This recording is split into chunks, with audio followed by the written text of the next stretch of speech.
He lowered his voice before the crowd and said proudly, "She doesn't have a job, but I'll take care of her for life."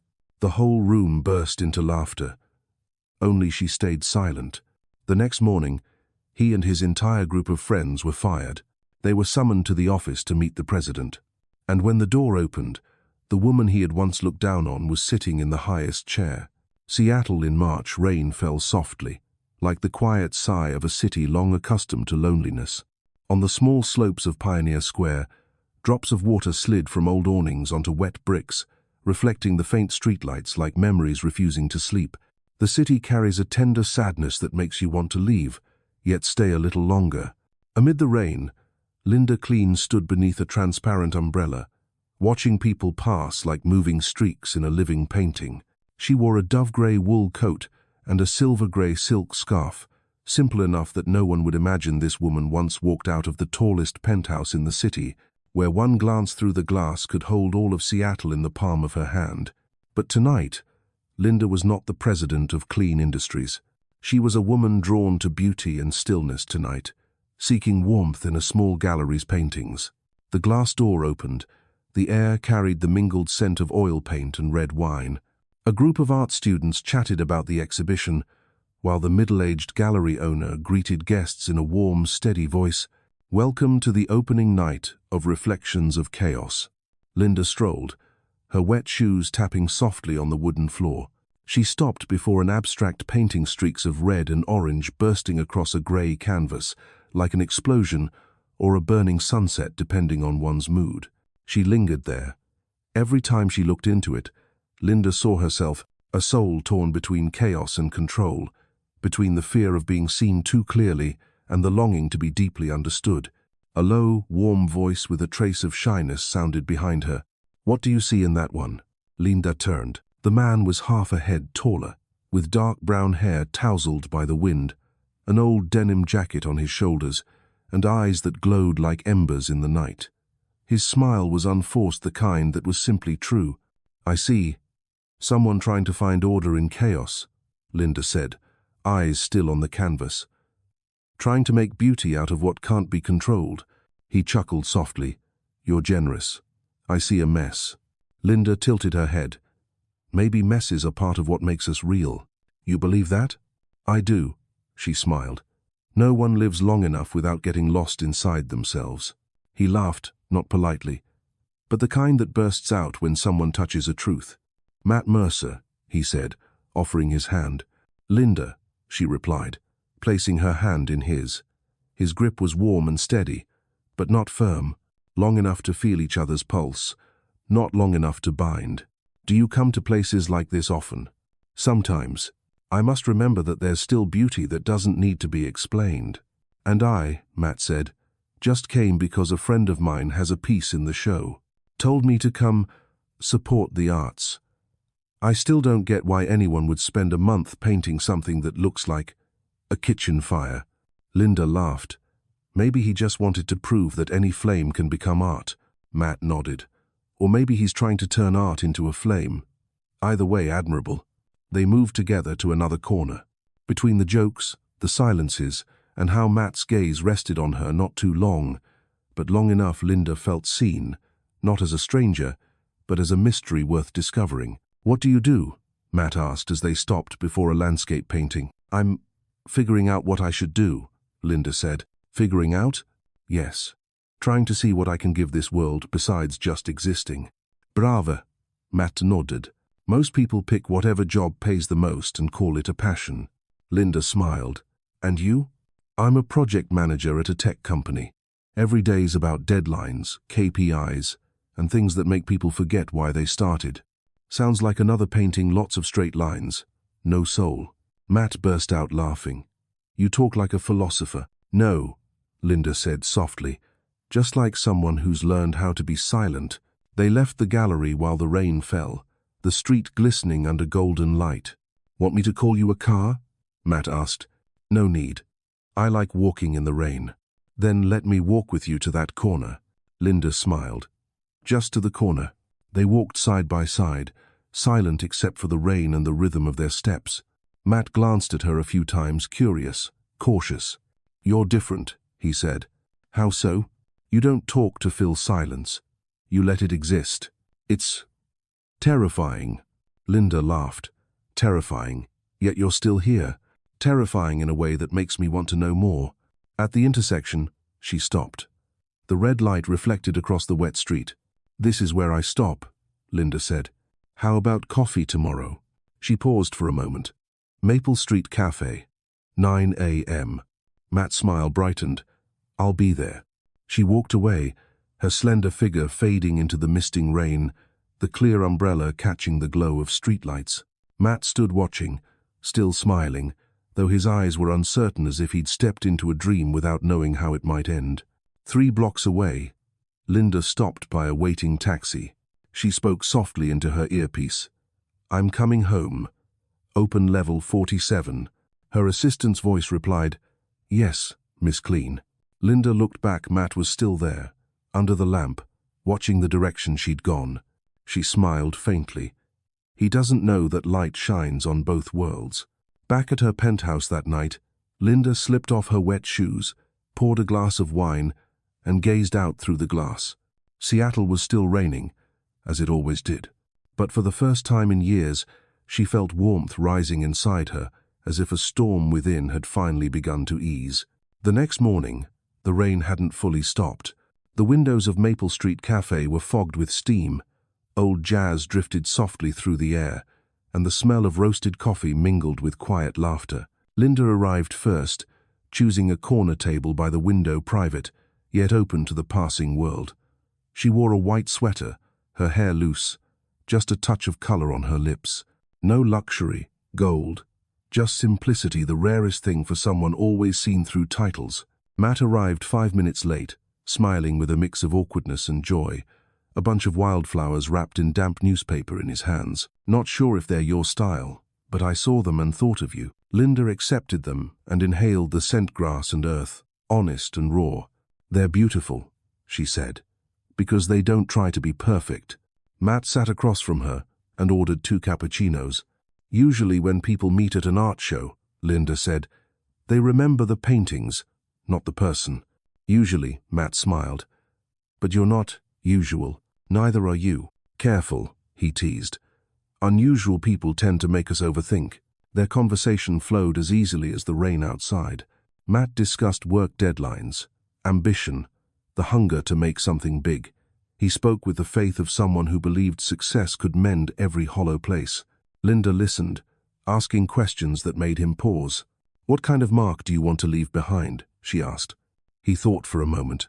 I want to be remembered, to know I did something that mattered.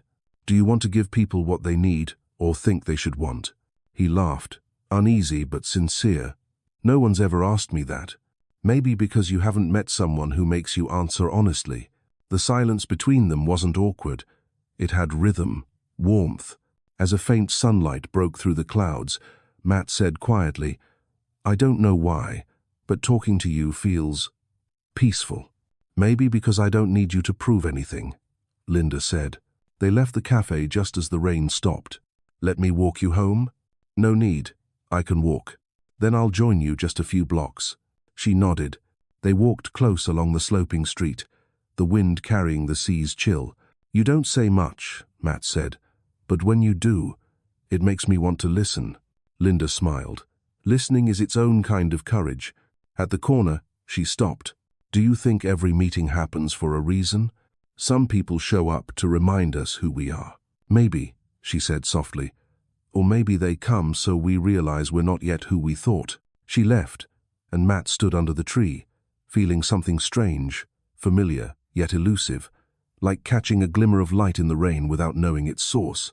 Meanwhile, Linda returned to her small apartment on Capitol Hill, living under the name Linda Gray, a freelance consultant.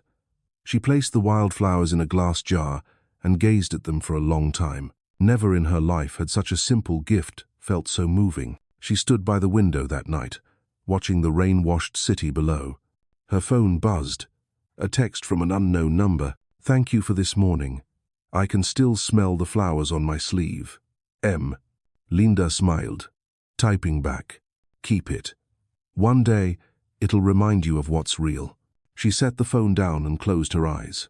Inside her, a quiet sense that this Seattle rain wouldn't just dampen her shoulders, but wash away the layers she'd worn for years. And somewhere out there, beneath the city lights reflected on the water, two souls had just begun to find each other, one hiding her light, and one unaware of his own shadow. Some mornings in Seattle make you want to love someone not out of loneliness, but because the clean air and rain on the eaves soften something inside you. A week after their first coffee, Matt and Linda began seeing each other more often. No plans, no promises, they just found each other in the middle of ordinary days.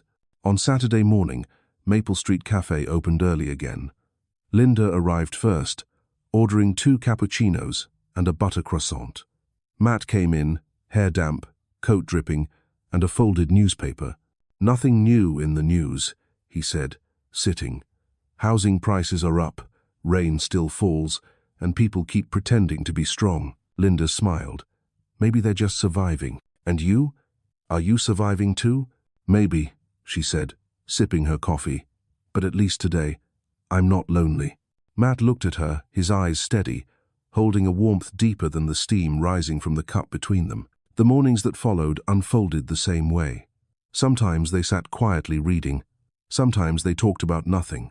The quieter they were, the more they understood each other. Matt said he liked how Linda talked about small things, the smell of freshly painted wood, the sound of leaves brushing against glass, the way afternoon light spilled across a table. "You talk as if the world is worth stopping for," he said.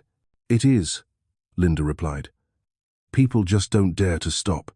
One afternoon, they walked along Green Lake. Light rain shimmered over the water.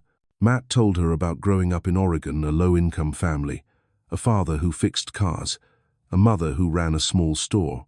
"When I was a kid, I always thought, when I'm rich, I'll make sure Mom never has to work again," Linda asked softly. "And have you?" Matt smiled, a little wistful. "Not yet rich, but at least she doesn't worry whether I'll make it." Linda fell silent. She heard her younger self in his voice, once believing that her parents would be proud if she made enough money. Yet when she finally had everything, she no longer knew what to do with herself. "What do you think happiness is, Matt?" "Maybe it's when someone trusts you enough that you don't have to pretend to be strong." She looked at him for a long time, saying nothing. The breeze carried the scent of lake water and wet grass. That evening, they stopped in front of Linda's apartment. Matt hesitated for a moment, then said, "I know I shouldn't say this yet, but I like you." Linda smiled faintly. "I know." He laughed softly, relieved. "You do? How?" "Because you look at me as if I could turn everything painful into peace." Matt said nothing, then nodded, stepping back half a pace. "So, Friday then. There's an outdoor concert downtown." "All right," she said. When he left, Linda leaned against the door and closed her eyes. For the first time in a long while, her heart beat so hard she had to press her hand to her chest, not from fear, but from something real. So real it made her feel fragile. The night of the concert, downtown Seattle glowed under the lights. A band played soft pop. People stood in the rain with plastic cups of beer, laughing and singing. Linda wasn't used to crowds but felt a strange calm beside Matt. "When was the last time you came to a show like this?" he asked. Linda thought for a moment. "Maybe before I forgot. I used to love music. Remembering it now, maybe I'm starting to." Matt gently took her hand when the band played Dreams by Fleetwood Mac. Linda startled slightly, but didn't pull away. The stage lights flickered across his eyes, bright, but without pressure. "You know," Matt said, voice low under the music, "the first time I saw you at the gallery I thought, there's something about her that makes me want to slow down." Linda looked at him. "And now? Now I know I was right." She said nothing more, just leaned her head on his shoulder. The Seattle rain fell softly cold, yet warm, the kind of rain that makes you stop running. From that night on, they became a couple in the most natural way. No declarations, no labels, just two people who wanted to see each other every day. Matt drove her to work in the mornings, though Linda only said, "I'm a freelance consultant."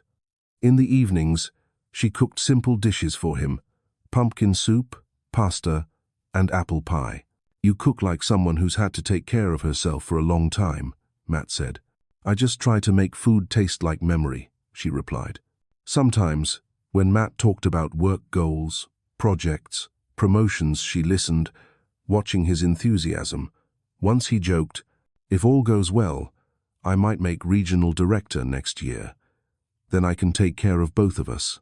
Linda laughed softly, hiding the tightness in her chest. "You think I need taking care of?" "No, it's just, I want to. It's a guy thing. Maybe just being here is enough." Matt missed the weight behind her words. He only smiled, thinking she was being sweet. But in Linda's eyes, something deeper stirred, an old fear resurfacing. One night, they sat on the balcony, watching the rain. "Do you ever feel like you're hiding something from me?" Matt asked. Linda looked down at her glass of wine. "Don't we all have parts we're not ready to share? And when will you be ready?" "Maybe when I believe the listener wants to understand, not just know." Matt fell quiet, asking nothing more. He just reached out, took her hand, and held it. Linda let him, her heart both warm and uneasy. Later that night, after Matt had gone, Linda stood before the mirror and unclasped a small gold necklace, engraved with a single K, the mark of Klene Industries. She closed her hand around it. "He loves Linda Gray," she whispered, "but he doesn't know who Linda Klene is." Outside, the rain thickened. The city blurred behind the mist, leaving only the sound of her heartbeat merging with the rain. She didn't know what would remain when the truth came out. But tonight, in that small apartment, Linda knew one thing for sure. She was in love. May. After nearly a week of rain, Seattle finally saw sunlight. It poured across the waters of Gasworks Park, turning Lake Union into rippling silver. Dew still clung to the grass. Families spread picnic blankets, children flew kites, and the air carried the faint scent of lavender from nearby homes. Linda sat on the grass, a light jacket on her shoulders, her hair loose, a slim book in her hand. Matt arrived late, as always, holding 2 cups of coffee and a bag of bagels. He settled down beside her, placing everything carefully. "Sorry, traffic was awful." Linda didn't look up, only smiled. "You always have the most charming excuses." "I swear it's true. I even tried to get here early, wanted to see what you're reading." "This late, and you still want to know?" "Only because I'm curious what kind of book can make the woman who keeps me up thinking read so quietly." Linda closed the book, revealing the cover, "The Art of Stillness." Matt laughed. "That title is so you. And what would you read? Anything that teaches people how to win. Guess we're different that way." Linda looked out over the lake. "Not really. You're learning how to climb. I'm learning how to stop." They both laughed, then fell into silence. Matt watched her for a long moment, as if trying to memorize the scene, the woman sitting in sunlight, wind brushing her sleeve, peace radiating from her stillness. He said quietly, "Sometimes I'm scared that if you ever leave, I'll never feel this again." Linda turned to him, her gaze gentle but deep. "That feeling doesn't come from me, Matt. It's from you when you let yourself be still." He smiled, but her words stayed with him like an echo. As the afternoon waned and people began leaving the park, Matt said, "Stay a bit longer. I want to show you something." He stood, reached into his coat pocket, and took out a small black box. She looked up, startled. "Matt?" He knelt on the grass, his smile trembling with joy. "Linda Gray," he began, voice rough with emotion. "I don't have anything fancy to give you, and I can't promise the world. But if you say yes, I promise I'll spend my life ensuring you never have to worry again." The noise around them dimmed, just children laughing in the distance, the wind, and her heart pounding. Linda looked at the small silver ring that was almost hastily bought, but inside it was his gaze, bright and steady, the same light she had first seen at the gallery. "I know I'm not rich, not the best man, not perfectly stable," Matt said, "but I'll take care of you. You'll never have to worry." The words fell between them like a cold drop of rain in the afternoon Sunday. Linda froze slightly. In that fleeting instant, her chest grew heavy because she knew he didn't really know who she was. Yet when he looked up, his eyes were so sincere she couldn't speak. She smiled and nodded. "Yes." He leapt up, pulled her into his arms. Applause burst around them, warm cheers, phones raised to capture the moment. Linda smiled, tears slipping down her cheeks. No one knew why.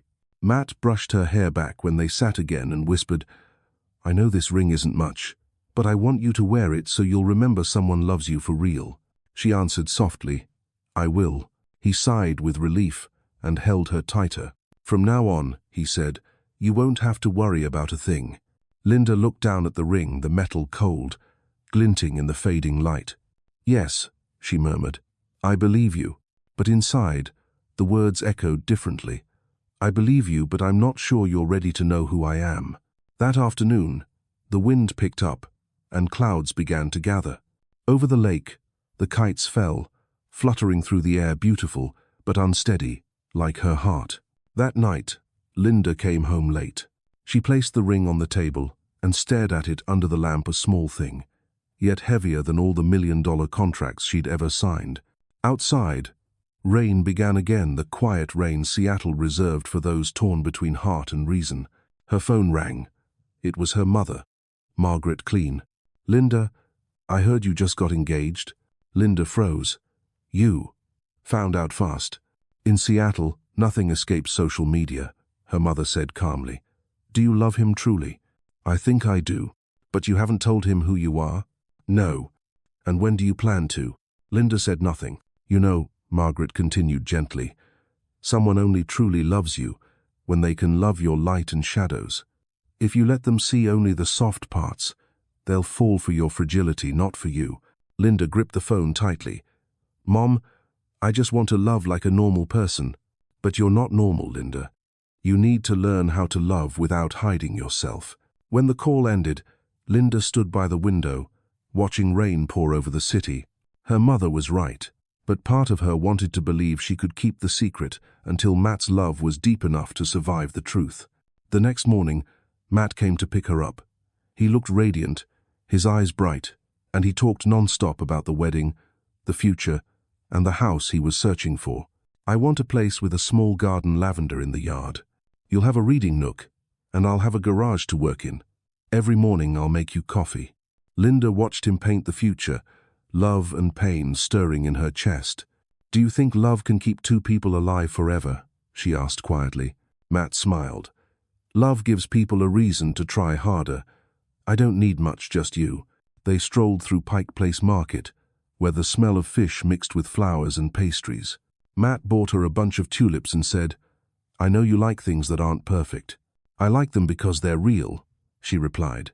"Real is enough," Matt said, squeezing her hand. Linda wanted to believe that. She wanted to believe that love alone could hold off the truth until it felt safe to reveal. That night, after Matt left, she sat alone in her small apartment. On the table lay the ring and her nameplate. Linda Klene, CEO, Klene Industries. Two worlds side by side, never quite fitting together. She opened her laptop and wrote a short letter unsent. "Matt, if you learn who I am one day, I hope you'll remember the mornings at Maple Street Cafe, the afternoons by the lake, and how I listened when you talked about your dreams. Because in those moments, I was myself and truly loved you." She saved the file and closed the laptop. Outside, the rain fell again, and the ring caught the lamplight on the table, shining like a promise, fragile as a raindrop. That night, Linda didn't sleep deeply. In her dream, she stood in a white wedding dress beneath a rain-soaked city, and Matt turned away, asking through the wind, "Who are you really, Linda?" She woke with her heart heavy. Seattle was still raining outside, as if the city was keeping it secret. June in Seattle, the rain had just stopped. The streets glistened, tall buildings mirrored in puddles like light trails drifting through passers-by's eyes. On the 22nd floor of the Grand Aurora Hotel, the ballroom shimmered with candles, flowers, and expensive wine. No one there knew that the woman in the midnight blue dress had once stepped out of a tower that bore her name. Linda looked around the hall. Everything was radiant and unreal. Matt stood at the center, confident and glowing, laughing and shaking hands with colleagues. His eyes were bright, his voice warm, and his hand gently rested on her back each time he introduced her. "This is my fiancée, Linda Gray." Every time she heard that last name, something in her chest trembled. The name she'd invented to hide her most authentic self was now spoken by the man who wore it like pride. "She's not in tech," Matt said, smiling, but she has a great eye for aesthetics. Honestly, she's the one who keeps me balanced." The crowd nodded, charmed. Linda smiled, her silence as graceful and deliberate as armor. Amid the glow, she watched him how he spoke of plans, recognition, and a future he built with faith and fire. Pride rose in her chest. He was shining, precisely as he always dreamed. Only now, in that light, she realized, he couldn't see her. Derek, Matt's closest friend, lifted his glass at the following table. "Matt, I've got to hand it to you. She's stunning. I still don't know how you pulled that off." Matt laughed, throwing an arm around him. "Beats me. Maybe she's into stubborn guys." The table roared with laughter. Linda joined in polite, practiced. Then Derek asked, "So, what do you do, Linda?" "I'd guess something in art." Matt turned to her, half joking, half proud. "She doesn't work right now. I'll take care of her." The laughter came again, bright, careless. The sound hit Linda's chest like breaking glass. For a moment, all she could hear was her own heartbeat. "Well said." Derek clapped Matt's back. "A real family man." Linda lifted her champagne, taking a small sip to steady her hand. Matt turned to her. "You okay?" "I'm fine," she said, smiling softly, her voice steady as she breathed. No one noticed that her smile was her last shield. The evening carried on. Music swelled. People danced, toasted, and celebrated. Matt kissed her cheek and whispered, "You were perfect. Everyone adored you. And you? I love you most." Linda smiled again, and under the golden light, no one saw the tear shimmering at the corner of her eye. When the party was nearly over, she stepped out onto the balcony. The city below sparkled Lake Union in the distance, low houses hidden in mist. Laughter and music floated from the ballroom, but only cold wind was outside. Matt came behind her, draping his jacket over her shoulders. "Cold?" "No," she said. "Just wanted to listen to the city a bit longer." "Your Seattle looks different tonight," he teased. "Glamorous, elegant, just like you." "The city's the same," she murmured. "I'm just seeing it from higher up." He smiled, not catching the meaning, and wrapped his arms around her. "I've always dreamed of a life like this, someone I love, a home, nights without worry. I don't have to be afraid with you anymore." Linda leaned her head against his shoulder. "And with you, I'm more afraid than ever." "Afraid of what?" "That you might be loving the wrong person." Matt chuckled. "Why would you think that?" "Because I know the woman you love isn't all of who I am." He laughed again, brushing it off. "You always say the strangest things." "Maybe," she said softly, "but you'll remember them." When the party ended that night, Linda slipped quietly without waiting for Matt's car. Standing under the drizzle, she pulled out her phone and texted Diane, her trusted assistant, "Settle the full cost of tonight's event." Under Klene Industries, the rain soaked her hair. She smiled, a smile so pained it became beautiful. The next morning, she woke in her small apartment. The room was neat as always, except for the blue dress on the chair, still shimmering faintly like a memory that refused to fade. She turned on the TV.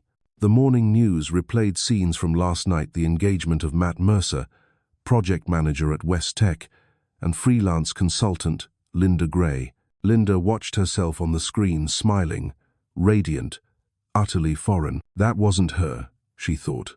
That was the performance. The phone rang. "Matt." "Hey, you up? Last night was amazing, huh?" "Yes, it was," she said evenly. "My mom called. She said you looked so gentle, so sweet. My friends say I'm lucky. Do you think you are?" "Of course. I don't know what I did to deserve you." Linda paused. "Maybe you just need to be yourself. And you'll always be the one I love." The simple words made her heart close instead of open. After she hung up, she stood still for a long time. She went to Klene Tower at noon, taking the private elevator to the 47th floor. Employees bowed. Diane was waiting. "Welcome back," Diane said. "The morning reports are ready." "Oh, and the last night's event invoice just came in. Send it to accounting. Pay it today." "Under which name?" "The company's. Call it relationship maintenance." Diane hesitated for a second, then nodded. "Understood." Linda sat at her desk, gazing out through the glass. The city stretched below her, far away, the park where Matt had proposed. Beyond that, his neighborhood. Everything looked small, still. She closed her eyes. Her mother's voice echoed, "If you hide your light, people will only love your shadow." She opened her eyes, scrolled through her phone, and found the photo from the night before she and Matt were under the lights, smiling. She saved it in a folder titled, "What Has Been." That afternoon, Matt texted, "You free tonight? We should talk about wedding plans." Linda stared at the message for a long while before typing back, "No, I need to focus on something important." He replied quickly, "Work? Yes, work." He sent a laughing emoji, thinking she was teasing.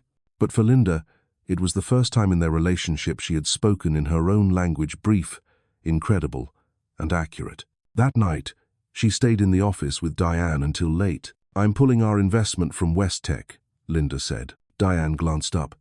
"Mercer's company is contracted there." "I know. You want to cut him off?" Linda sipped her wine, voice calm. "No, I want to see the truth bare, without the suit or ring." Outside, the city glowed like a field of stars. She placed a hand over her chest, feeling her heart still beating, still loving, but hurting more wisely. And that night, high above Seattle, Linda understood one thing: love doesn't vanish. It changes form into lessons, courage, and sometimes into silence. Monday morning in Seattle, light rain, a sky of silver gray. Matt woke with an unfamiliar sense of calm. The echoes of the engagement party still lingered: laughter, the clinking of glasses, the way Linda's eyes had glimmered under the lights. He believed this was the best moment of his life: love, work, and the promise of a bright future. He made coffee and reached for his phone. Dozens of notifications, 12 messages, 3 work emails. One of them was from West Tech Human Resources. Subject line, "Official notice, termination of employment." He froze, opened it. "Dear Mr. Mercer, after a comprehensive internal audit, we regret to inform you that your position at West Tech is terminated, effective immediately. Human Resources Department. No reason, no warning." Matt laughed under his breath, thinking it must be a mistake. But moments later, his phone rang. Derek's voice. Panicked. "You too, man. What are you talking about?" "Fired. The whole team. This morning, the system locked us out. Emails, everything." Matt's chest tightened. "Did they shut down our project?" "No one knows. I just heard that some top investors ordered a full audit and cut all budgets." Matt grabbed his jacket, rushed to the car, and drove through the drizzle toward the office. The West Tech building loomed gray against the rainy skyline. Crowds of employees spilled into the street, and confusion was everywhere. Derek stood by the entrance, clutching a folder. "Rumor says the investment partner demanded the review. Every contract we signed is being rechecked." "Which partner?" "Klene Industries." The name hit Matt like a punch. He froze that name. He stormed inside, but the security guard blocked him. "Sir, your badge is no longer active. I need to see the board." "I'm sorry, you're no longer listed as an employee." Frustration and panic collided in his chest. He slammed his hand against the glass door. "Do you even know who I am? I've worked here for 5 years. I want to see whoever's behind this." From across the lobby, a voice answered calmly, "She's waiting for you." On the 47th floor, Matt turned. A man in a black suit stood there, gaze unreadable. 47th. "Yes. Klene Tower. They want to see you." Klene Tower is the most powerful building in the city. He drove through the rain, heart hammering, every instinct screaming that something was wrong. When he arrived, everything felt distant, gleaming, expensive. The lobby smelled faintly of mint and control. Every employee he passed nodded with polite restraint, their eyes measured. The receptionist smiled. "Good morning, Mr. Mercer. Miss Klene is expecting you." He blinked. "Who?" "Miss Linda Klene." The name hit him like thunder. Impossible. The doors opened. Inside, an expansive office of glass and walnut. The city sprawled beneath it. Behind a desk sat Linda, hair neatly pinned, black suit precise, a silver pen between her fingers. Her eyes were calm, unshaken. "Hello, Matt." Her voice was soft, but every word fell with weight. He froze. Linda? She smiled faintly. Miss Klene, that's what they call me here. He couldn't speak. The woman who had laughed at wildflowers wore a simple silver ring and once shared pumpkin soup in a tiny apartment, now sat at the heart of a corporate empire. Have a seat, she said. What the hell is this? You're in the office of the woman you once said you'd take care of. Seems the tables have turned. His hands shook. You're the head of Klene Industries? Yes. And Klene is Westech's largest shareholder, the company that terminated you. Matt's breath caught. His mind raced for an explanation. Did you do this to get back at me? Linda shook her head. No. I don't tear people down. I just let them see themselves. He rose suddenly, voice cracking. You're destroying me. No, Matt, she said quietly, sorrow softening her tone. You destroyed yourself the moment you believed love meant protecting someone weaker. Silence filled the room. Outside, rain struck the sharp, rhythmic glass like a heartbreaking. You lied to me, Matt said hoarsely. Everything your name, your life was a lie. No, she replied slowly. It only seems like one because you never asked who I was. I loved you, Linda. You loved the version of me that made you feel strong. He couldn't speak. Linda stood and stepped closer. Matt, this wasn't revenge. I needed you to understand love isn't charity. It's respect. And sometimes, the only way to teach that is to let someone lose everything. She walked to the door and opened it. He turned, voice breaking. Did you ever really love me? Linda hesitated. Yes, she said at last. And because I did, I wanted you to see the truth. The door closed softly behind him. Matt stood in the marble lobby, bathed in pale light. Outside, the rain mingled with his breath, cold, heavy, real. That afternoon, he sat in his car facing Klene Tower. The lights were still on upstairs. She was probably still there, steady and composed, living in a world he had never seen. Messages flooded his phone. Heard you got fired. What's going on with Linda? Just saw her name in a business article. Wait, your fiancé's a CEO. He tossed the phone aside and bowed his head over the steering wheel. Everything had fallen apart in hours: his job, pride, love, and sense of self. That night, he didn't go home. He wandered the wet streets, following the curve of the lake, watching buildings shimmer on the water's surface. Seattle looked heartbreakingly beautiful, as if the city had never known someone was collapsing. He thought of every morning at Maple Street Cafe, every quiet look, every sentence she'd left unfinished. Maybe she was always honest, he whispered. I just refused to understand. Up on the 47th floor, Linda still sat at her desk. Diane entered quietly, setting down a cup of tea. Are you all right? Linda nodded faintly. I am. He reacted exactly as you expected. I didn't want to predict him. I just wanted him to see his own limits. And yours? Diane asked gently. Linda turned to the rain-streaked window. That I still love him. Diane placed a hand on her shoulder. Sometimes, it takes losing everything to see who's truly left. Linda smiled, a quiet ache behind it. I just hope he finds himself even without me.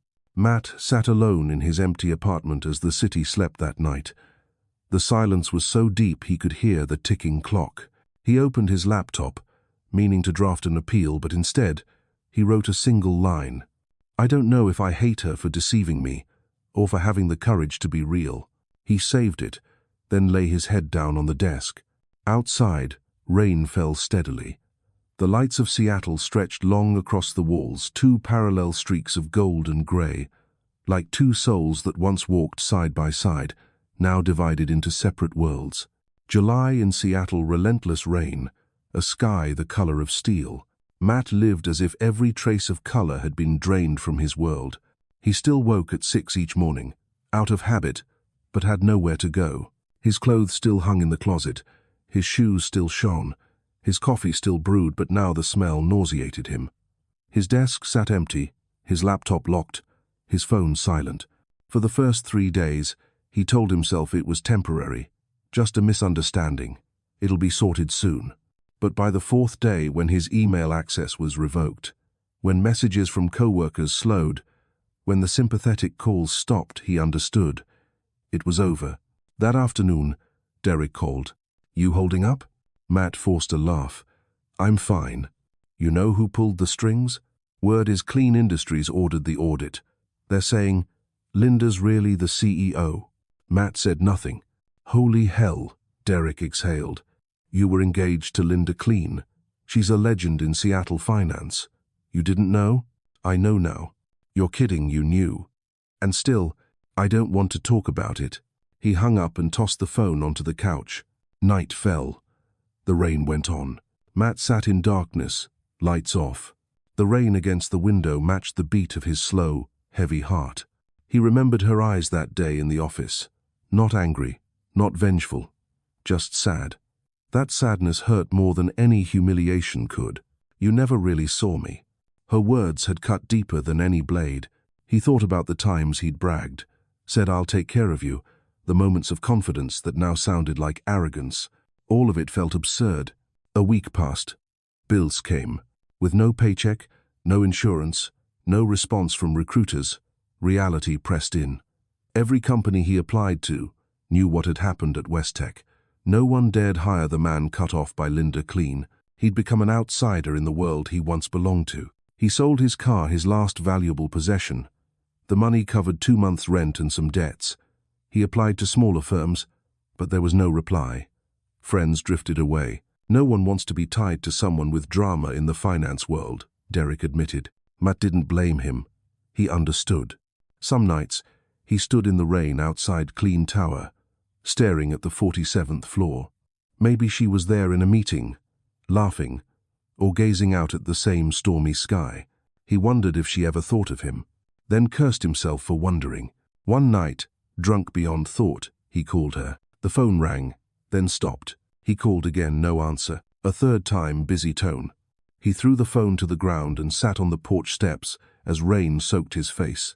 You win, he muttered. You win everything. But saying it gave him no relief, only emptiness. 3 weeks later, he received an eviction notice. He moved into a small studio in South Lake Union, peeling paint, damp windows, creaking floors. But it was cheap and quiet. While unpacking, he found the ring the one Linda had worn. He'd meant to take it back, but she never returned it. Now he looked at the empty box and laughed bitterly. Good thing you didn't, he whispered. If I saw it again, I couldn't bear it. The following months felt like a grey limbo caught between the brilliance of the past and the dull ache of now. In the mornings, he hunted for work. In the afternoons, he took shifts at a small cafe to cover rent. One rainy evening, wiping tables, he caught his reflection in the window, rolled up sleeves, worn shirt, hair disheveled, eyes hollow. He barely recognized the man staring back. Sir, can I get some sugar? A customer called. He blinked, smiled faintly. Of course. His voice was rough, but honest. That night, he ate instant noodles, read the paper, and wrote in a small notebook. I used to think love was proving my strength. Maybe real love is daring to be weak without fearing abandonment. Days later, he saw Linda again on the evening financial news. She stood at a press conference, poised and steady, discussing a new project to rebuild the Riverside housing district. Her tone was confident, her eyes alight. A reporter asked, "What makes you different in a male-dominated field?" Linda smiled softly. "I don't need to be different. I need to be real." Matt turned off the TV. He didn't know when he'd started crying. That night, he wrote another line. She didn't destroy me. She taught me the lesson I was too proud to learn. If you can't value someone's silence, you don't deserve to hear their voice. A week later, he applied for a position at a non-profit Riverside Community Advocates, an organization helping people experiencing homelessness rebuild their lives. He didn't expect much. He just needed to do something that mattered. The interview was brief. Across the desk sat a middle-aged woman with kind, sharp eyes, Valerie Brooks, the director. She studied him for a long moment before asking, "Any experience with community work?" "No." "Previous job, Westtech."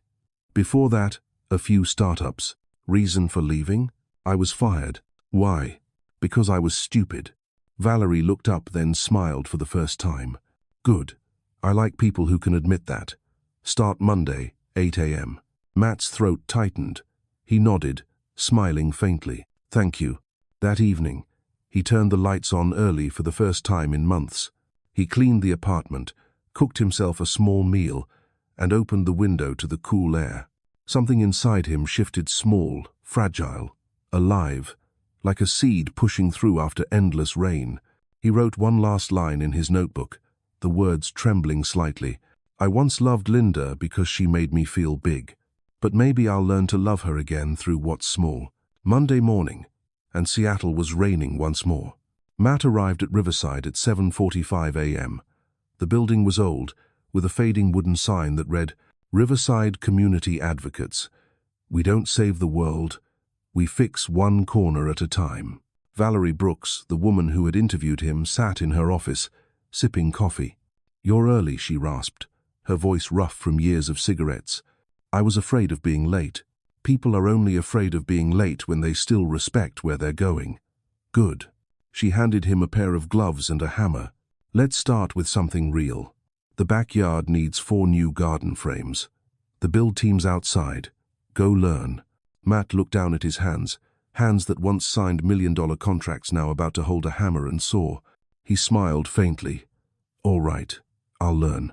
5 people were working outside, a young black man named Jamal, an elderly carpenter, 2 middle-aged women, and a teenage volunteer. Jamal tossed him a plank. Hold it tight, boss man. Matt blinked. Boss man? Valerie told us. Used to be one of those big company guys, huh? It doesn't matter. Here we're all the same, ex-boss, ex-employee, ex-homeless. Everyone starts over. Matt laughed the first light laugh in months. He spent the morning measuring, sawing, and hammering. Every blow stung his palms. Every crooked nail forced him to start again. By noon, blisters had opened on his hands. Valerie passed by and tossed him a tube of ointment. Hurt? Yeah. Good. Means you're alive again. By afternoon, they'd finished the frames. Locals gathered, mostly the elderly, displaced families. One frail woman planted mint into the damp soil with trembling fingers. Thank you, she said softly. It's been so long since I planted anything. Matt knelt beside her, helping her pat down the earth. He breathed in the smell of wet grass and his heartbeat felt peaceful for the first time in years. That night, back in his room, he looked at his raw hands and thought they were beautiful. Not clean, but real. Not soft, but alive. He wrote in his notebook, these hands once signed million-dollar contracts. Now they build garden beds for people with nothing. And somehow, for the first time, I feel helpful. The following week, Valerie called him in. Tomorrow we're interviewing families for housing support, she said. You'll take notes. No promises, no speeches. Understand? Understood. The small room smelled faintly of old coffee. The first applicant was a young mother holding her 3-year-old son. She spoke with a trembling voice. My husband left. The bank took the house. I'm working 2 jobs, but it's not enough. I don't want my boy sleeping in a car anymore. Matt's throat tightened. He wanted to comfort her, but Valerie's glance stopped him. So he listened. He wrote everything down. When the woman began to cry, he passed her a box of tissues. When she signed the form, he nodded gently. After she left, Valerie asked quietly, You know why I didn't let you speak? Because I'd give her hope too soon? Exactly. People who've suffered don't need promises. They need someone who can listen. The words pierced through the last bit of pride in him. He'd spent a lifetime talking to be heard. Now he was learning to listen so others could be heard. A week passed. Then 2. He began to get used to the weight of people's stories. Job loss, violence, abandonment, invisibility. He no longer feared listening. He learned how to look into someone's eyes and say nothing, the kind of silence that heals.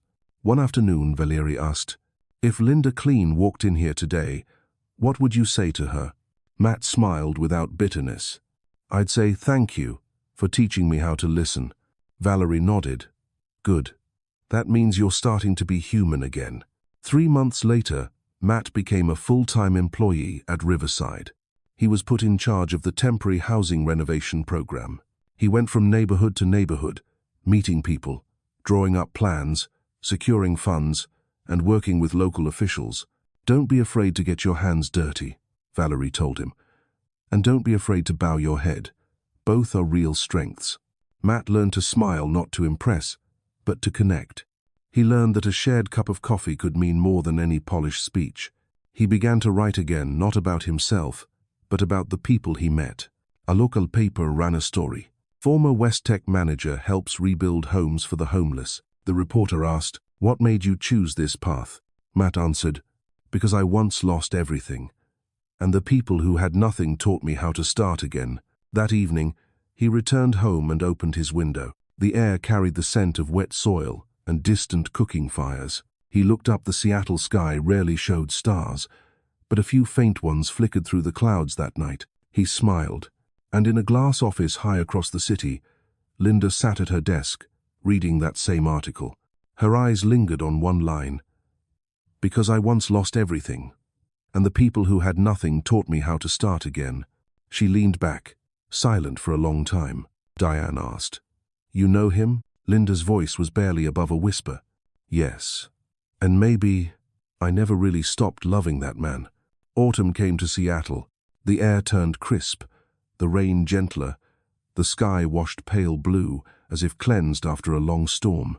At the Riverside Center, hammers and saws filled the air. Matt stood in the middle of the construction site, hands covered in paint and his jacket stained, but his smile was steady and bright. A year ago, he had managed sleek glass towers. Now, he was helping rebuild roofs for those the city had forgotten.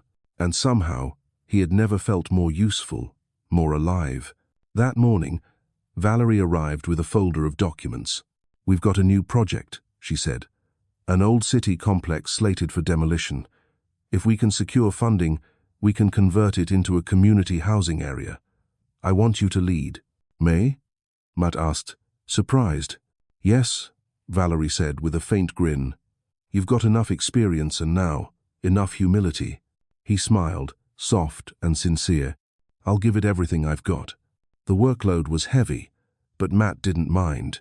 He visited every family, recorded their stories, spoke with city officials, negotiated with sponsors, drew plans, and revised budgets. Valerie kept an eye on him, reminding him gently, "Don't forget you're not saving them, you're living with them." Evenings found him coming home late. His small apartment looked different now. A few potted plants, a shelf of books, a group photo from Riverside.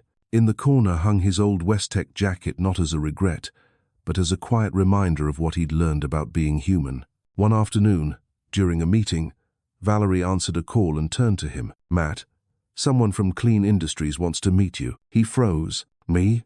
"They said they represent Linda Klene." His heart clenched. "What? What does she want?" "They didn't say. Just asked to see you at 3 p.m. tomorrow, here at Riverside." That night, he couldn't sleep. Memories returned mornings over coffee. The soft weight of her words. The day he lost her beneath the sterile light of the 47th floor. He didn't know what tomorrow would bring, only that he was no longer the man he used to be. The next afternoon, a silver car stopped in front of Riverside at exactly 3. It wasn't Linda who stepped out, but Diane Sullivan, her longtime aide, calm and composed as ever. "Hello, Mr. Mercer, Miss Sullivan." He nodded. "It's been a while. You've changed," she said, studying him. "I hope in the right direction." A small smile crossed her face. She hoped so, too. Matt said nothing. "Linda sends her thanks," Diane continued. "Klene Industries has decided to fund your Riverside project. But there's one condition. You must present the proposal directly to the investment board at Klene Tower this Friday." Matt's chest tightened. "I'll have to see her? Maybe, maybe not. But whether or not she's there, she wants to see what you can do when you're no longer standing above others." Diane handed him a folder. "Good luck, Matt. Don't let her down again." Then she left him in the courtyard, hands trembling slightly in the autumn wind. That night, Matt stayed up reworking his entire presentation. Not to impress, but to do it right. He rewrote the numbers, redrew the layouts, refined every sentence, until the first light broke through the window. Friday came. He walked back into Klene Tower where everything had once ended. The halls were still bright, and the air smelled faintly of mint, but his heart was quiet now. No resentment, no fear. The board gathered around the table. Linda wasn't there. For 45 minutes, Matt spoke clearly, steadily, with conviction. No arrogance, no pleading. When he finished, a board member asked, "Why do you believe this project deserves funding?" Matt replied, "Because it's more than housing, it's a chance. And because once, I needed a chance like this to become a better man." The room fell silent. Finally, the chair nodded. "Thank you, Mr. Mercer. We'll be in touch." Outside, Valerie was waiting. She placed a hand on his shoulder. "You did well. Go rest." Matt smiled, stepping out into the sunlight. Seattle's sky was clear, rare and blue. The glass of the 47th floor gleamed above him, the place of his fall. This time, he looked up without fear. He didn't know that Linda was watching behind that same pane of glass. She hadn't attended the meeting, but had observed through the live feed. When he said, "I once needed a chance like this to become a better man," she smiled and tears slipped down her face before she even noticed. Diane entered quietly. "Still love him." Linda wiped her cheeks and whispered, "Not the way I used to. Now I love him the way one loves a part of themselves they finally stopped abandoning." That night, she opened her laptop and typed an email to Valerie. "Klene Industries will fund the Riverside project in full. And, if you can, tell him this. I see him truly." Valerie read the message but didn't send it right away. She wanted Matt to feel that recognition first, not through words, but through his work. 3 weeks later, the Riverside redevelopment began. Matt stood in the middle of the construction site as soft rain fell, laughter and music spilling from an old speaker. Everyone around him was busy, alive, happy. For the first time, peace didn't come from being loved but from doing what was right. That evening, Valerie handed him a printed copy of Linda's message. Matt read it slowly, hands trembling. "I see you truly." He looked up and smiled. Outside, Seattle's rain fell again, pure, gentle, like the final drops of a storm that had finally washed the past clean mercifully. Late autumn in Seattle, a soft wind swept the streets, golden leaves tumbling along the edges of Pioneer Square, where a small art gallery once stood. Matt was walking back there again. He didn't know why. He only knew that whenever something stirred deeply in him, his steps somehow led him to where they first met. The gallery had changed its name, but the light inside remained warm, calm, and carrying that faint, familiar scent of oil paint. He stopped before the white wall where reflections of chaos had once hung. The painting was gone now, replaced by a small plaque that read, "For those who have found order within chaos." Matt smiled. He thought of Linda. A year had passed, and he hadn't seen her, hadn't called or written. He only caught glimpses of her in newspapers and interviews. Each time he saw her photo, that soft smile, poised stride, clear eyes, he knew he had been right to stay away. Once, he had written her a letter but never sent it. "Linda, I used to hate you for making me lose everything. Now I'm only grateful because through you, I found myself. I don't ask for forgiveness. Only that, you won't see who I was when you see me again. But the man who finally learned what love truly means." He kept the letter folded in his pocket, the paper worn and creased. As he left the gallery that afternoon, a voice called behind him. "Matt?" He froze. He would have known that voice anywhere, even after 1,000 rains. Turning around, he saw her Linda, standing a few meters away, wearing a long beige coat, her hair loose, her eyes still deep and calm as the first day they met. They stood there wordless for several seconds. The wind carried the scent of cinnamon from a nearby cafe. Linda smiled softly. "It's been a while." "Yeah," he said. "A year. Maybe more." "You've been well." "I have." "You?" "The same." They both smiled, the quiet, genuine kind that only people who've survived pain can share. "What brings you here?" she asked. "I'm not sure," he said. "Maybe to say thank you." "Thank you?" "For the lesson. For making me stop." Linda looked at him for a long moment. "Then I should thank you too." "For what?" "For teaching me that you can't love someone by hiding yourself forever." They walked together down the familiar street. Leaves danced in the air. Shop windows glowed a soft amber. "I read about the Riverside project," Linda said. "Yeah, it turned out better than we hoped. Valerie still constantly yells at me, but I think she likes me." Linda smiled. "I know. She sent me photos from the opening ceremony." "She did?" "She did. I helped fund it, remember? Matt laughed. So, in the end, I still owe you. No, Matt. I just invested in something and someone worth believing in. In that quiet moment, both understood. No debts were left between them. Only two souls had grown through the pain they once caused each other. They stopped in front of Maple Street Cafe, the place of their first morning together. The sign was faded, the door still open, the same soft jazz drifting from inside. Linda looked through the window, then turned to him. Coffee? Matt smiled. This time, it's on me.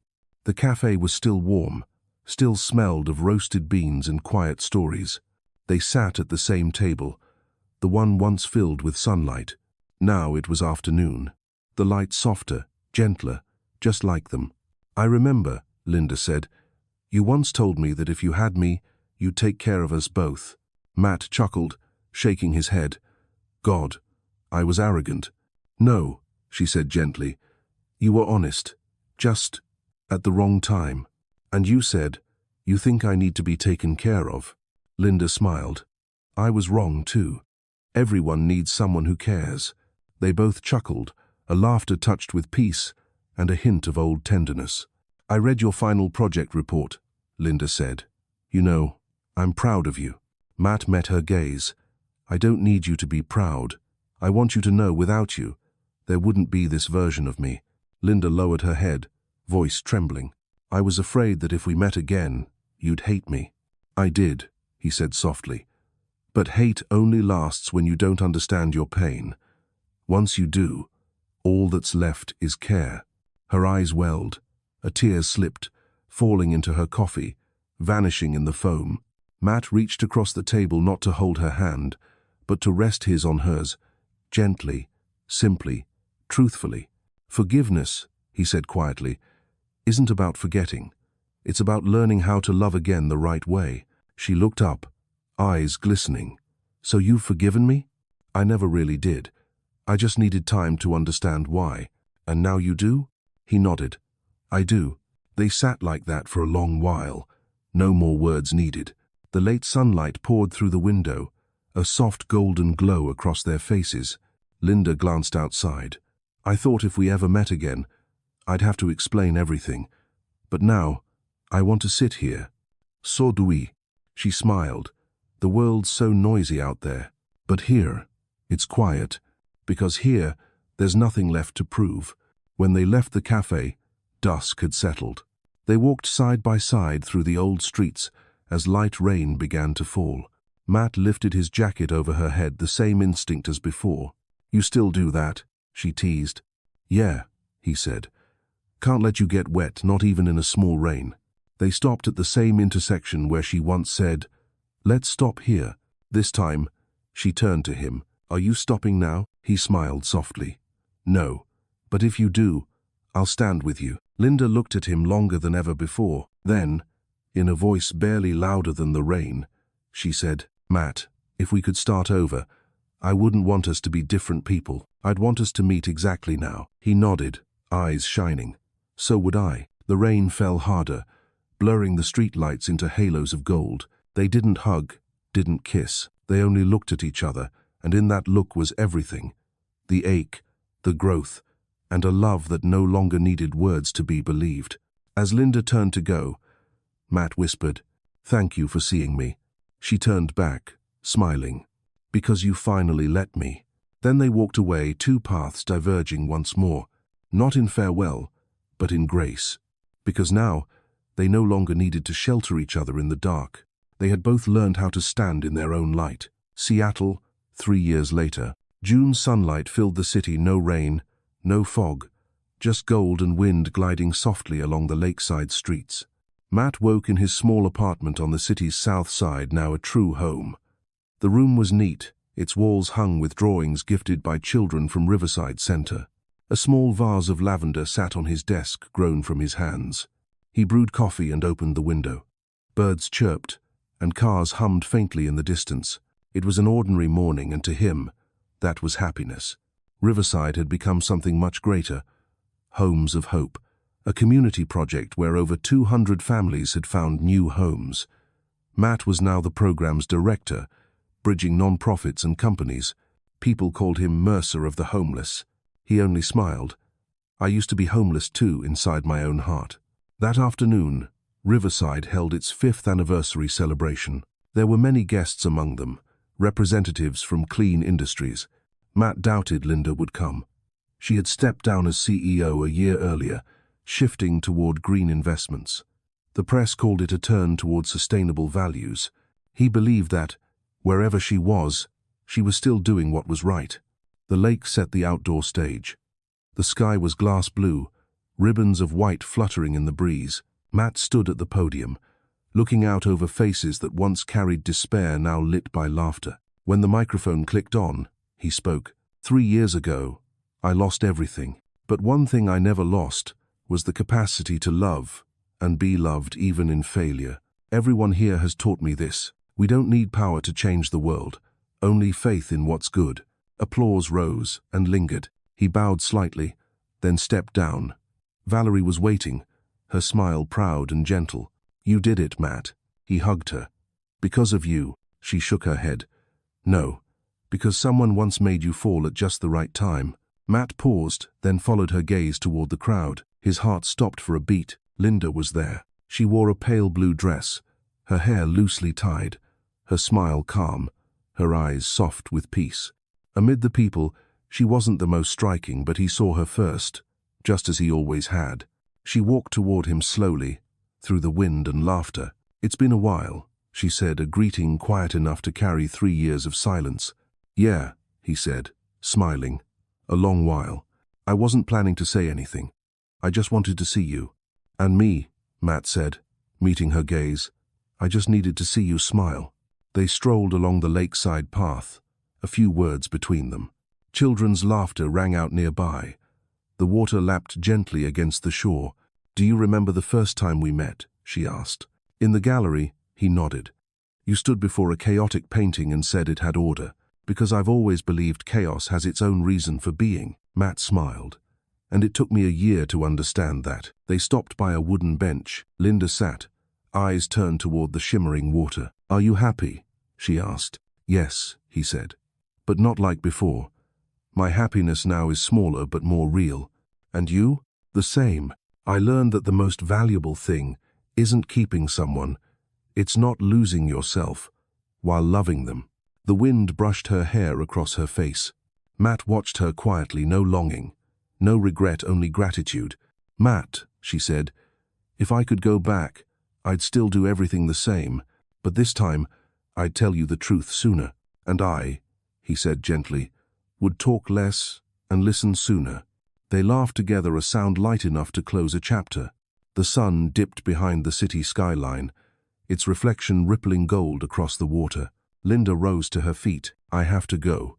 Evening flight to San Francisco. A new project. Yes.